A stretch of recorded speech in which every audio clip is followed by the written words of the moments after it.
Hi, അപ്പോൾ എല്ലാവർക്കും സുഖമാണല്ലോ അല്ലേ? ഇന്ന് നമ്മൾ തയ്യാറാക്കാൻ പോകുന്നത് 1 കിലോ തൂക്കം വരുന്ന ബേസിക്കായിട്ട് വരുന്ന ചോക്ലേറ്റ് സ്പോഞ്ച് കേക്കിൻ്റെ റെസിപ്പിയാണ്. അപ്പോൾ ഞാൻ മുന്നേ 2 കിലോ തൂക്കം വരുന്ന ചോക്ലേറ്റ് സ്പോഞ്ച് കേക്കിൻ്റെ റെസിപ്പി ഇട്ടിട്ടുണ്ടായിരുന്നു. കുറേ പേരൊക്കെ അത് കണ്ടു.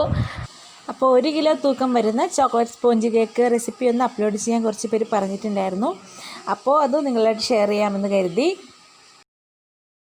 ഇത് ഞാൻ ഒരു ബട്ടർഫ്ലൈ കേക്ക് ഉണ്ടാക്കാൻ വേണ്ടി ഉണ്ടാക്കിയ സ്പോഞ്ച് കേക്കാണ് കേട്ടോ.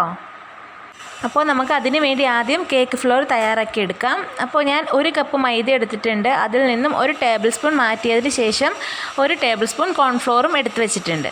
പിന്നെ 1 ടേബിൾ സ്പൂൺ കൊക്കോ പൗഡറും 1 ടീസ്പൂൺ ബേക്കിംഗ് പൗഡറും. ഇത് നമുക്ക് നല്ലപോലെ എല്ലാം കൂടെ ഒരുമിച്ച് മിക്സ് ചെയ്തെടുക്കാം. 2-3 പ്രാവശ്യം ഒന്ന് അരിച്ചെടുക്കാം കേട്ടോ. കേക്ക് നല്ല സോഫ്റ്റായിട്ട് കിട്ടാൻ വേണ്ടിയും പിന്നെ എല്ലാ ഇൻഗ്രീഡിയൻസും ഒരേപോലെ മിക്സ് ആവാൻ വേണ്ടിയുമാണ് നമ്മൾ ഇങ്ങനെ 2-3 തവണ അരിച്ചെടുക്കുന്നത് കേട്ടോ. പിന്നെ കോൺഫ്ലോർ ചേർക്കുമ്പോൾ കേക്ക് ഒന്നുകൂടെ നല്ല സോഫ്റ്റായിട്ട് കിട്ടും. അപ്പോൾ ഈ അരിച്ചെടുത്ത മിക്സ് ഞാൻ അരിപ്പയിലോട്ട് തന്നെ എടുത്ത് വെച്ചിട്ടുണ്ട്. നമ്മൾ മുട്ടയുടെ മിക്സിലോട്ട് ഇങ്ങനെ ചേർക്കുമ്പോൾ നല്ല എളുപ്പമുണ്ടാവും. ഇനി നമുക്ക് മുട്ട മിക്സ് തയ്യാറാക്കാം. ഇനി ഡ്രൈ ആയിട്ടുള്ള ഒരു ബൗളിലേക്ക് 3 മുട്ട, വലിയ 3 മുട്ട പൊട്ടിച്ചൊഴിച്ച് കൊടുത്തിട്ടുണ്ട്. അതിലേക്ക് 1 ടീസ്പൂൺ വാനില എസൻസും ചേർത്ത് കൊടുത്തിട്ടുണ്ട്. ഇനി നമുക്ക് നല്ലപോലെ ബീറ്റ് ചെയ്തെടുക്കാം. അപ്പോൾ നിങ്ങളുടെ അടുത്ത് ബീറ്റർ ഇല്ലെങ്കിലും വിഷമിക്കേണ്ട, ഇതേ സെയിം പ്രോസസ്സ് നമുക്ക് മിക്സിയുടെ ജാറിൽ ചെയ്യാം കേട്ടോ. ഞാൻ മിക്സിയുടെ ജാറിൽ 2 കിലോയുടെ തൂക്കം വരുന്ന സ്പോഞ്ച് കേക്ക് ചെയ്തിട്ടുണ്ട്.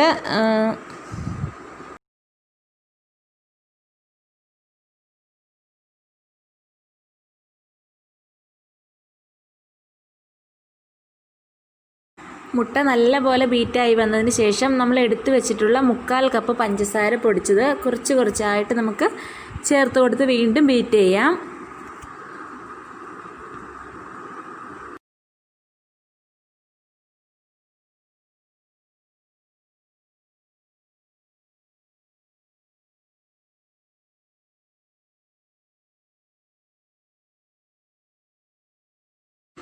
പഞ്ചസാരയും മുട്ടയും നല്ലപോലെ മിക്സ് ആയതിനു ശേഷം നമുക്കതിലേക്ക് എടുത്ത് വെച്ചിട്ടുള്ള 1/4 കപ്പ് ഓയിൽ ചേർത്ത് കൊടുക്കാം.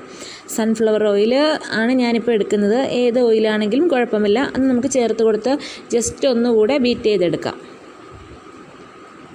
മുട്ട മിക്സ് തയ്യാറാക്കിയതിന് ശേഷം ഞാൻ കേക്ക് ബേക്ക് ചെയ്യാൻ പോകുന്ന പാത്രത്തിൽ അടിയിലും സൈഡിലുമായി ബട്ടർ പേപ്പർ വെച്ച് കൊടുത്തിട്ടുണ്ട്. ഇതേ സമയം തന്നെ കുക്കർ അടപ്പിൻ്റെ വിസിൽ റിമൂവ് ചെയ്തതിന് ശേഷം അടച്ച് വെച്ച് അതും പ്രീഹീറ്റ് ചെയ്യാൻ വേണ്ടി വെച്ചിട്ടുണ്ട്. ഇനി നമുക്ക് കേക്ക് മിക്സ് ചെയ്തെടുക്കാം. ഇനി നമ്മൾ തയ്യാറാക്കി വെച്ചിട്ടുള്ള മുട്ടയുടെ മിക്സിലോട്ട് ആദ്യം റെഡിയാക്കി വെച്ചിട്ടുള്ള കേക്ക് ഫ്ലോറ് പതിയെ ഒന്ന് അരിച്ച് കുറച്ചായിട്ട് ചേർത്ത് കൊടുത്ത് നല്ലപോലെ മിക്സ് ചെയ്തെടുക്കാം. മെല്ലെ മിക്സ് ചെയ്യാം കേട്ടോ. ഞാനിപ്പോൾ ഇത് സ്പീഡിൽ കാണിക്കുന്നതുകൊണ്ടാണ് നിങ്ങൾക്ക് ഇങ്ങനെ തോന്നുന്നത്. പിന്നെ നിങ്ങളുടെ അടുത്ത് എടുക്കുന്നത് ചെറിയ മുട്ടയാണെന്നുണ്ടെങ്കിൽ 4 സൈസ് എടുക്കണം കേട്ടോ, അല്ലെങ്കിൽ നമുക്ക് കറക്റ്റ് ഇതിൽ കിട്ടില്ല. അപ്പോൾ ഞാൻ വലിയ മുട്ടയായതിൻ്റെ പേരിലാണ് 3 എടുത്തിട്ടുള്ളത്. നിങ്ങൾക്ക് പിന്നെ ബാറ്ററി ഇത്തിരി തിക്കായിട്ട് തോന്നുവാണെങ്കിൽ 1 ടേബിൾ സ്പൂൺ പാലും കൂടെ ചേർത്ത് കൊടുക്കുക കേട്ടോ. അപ്പോൾ ഞാനത് കേക്ക് ടിന്നിലേക്ക് ഒഴിച്ച് കൊടുത്തിട്ടുണ്ട്. ഇനി ഇത് നമുക്ക് നേരത്തെ പ്രീ ഹീറ്റ് ചെയ്ത കുക്കറിലേക്ക് വെച്ച് കൊടുക്കാം. നല്ലപോലെ ഒന്ന് ടാപ്പ് ചെയ്തതിന് ശേഷം കുക്കറിനുള്ളിലേക്ക് ഇറക്കി വെക്കുമ്പോൾ സൂക്ഷിക്കണം കേട്ടോ. കൈ പൊള്ളാതെ പതിയെ ഇറക്കി വെച്ച് കൊടുക്കാം. അതിനുശേഷം കുക്കറിൻ്റെ അടപ്പിൻ്റെ വിസിൽ റിമൂവ് ചെയ്തതിന് ശേഷം നമുക്കിത് വെച്ച് കൊടുക്കാം. കുക്കറിലാകുമ്പോൾ ഒരു 30 മിനിറ്റ് കൊണ്ട് തന്നെ നമുക്ക് കേക്ക് ബേക്കായി കിട്ടും.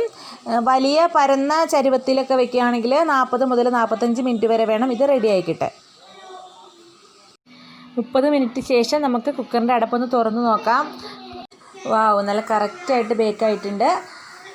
ഇതേ സമയം തന്നെ നമുക്കിത് പുറത്തേക്ക് ഇറക്കാം. അപ്പോൾ കേക്ക് കുറച്ചൊന്ന് ചൂടാറിയതിന് ശേഷം നമുക്ക് ഈ പാത്രത്തിൽ നിന്ന് സെപ്പറേറ്റ് ചെയ്തെടുക്കാം. മെല്ലെ അതങ്ങ് പൊക്കിയെടുക്കാം കേട്ടോ. എന്നിട്ട് ഇനി ആ ബട്ടർ പേപ്പറൊക്കെ ഒന്ന് റിമൂവ് ചെയ്ത് കളയാം. അപ്പോൾ ഇത്രയേ ഉള്ളൂ. നല്ല പെർഫെക്റ്റായിട്ട് നല്ല സൂപ്പറായിട്ടുള്ള സ്പോഞ്ചി ചോക്ലേറ്റ് കേക്കാണ് ഇവിടെ റെഡി ആയിട്ടുള്ളത്.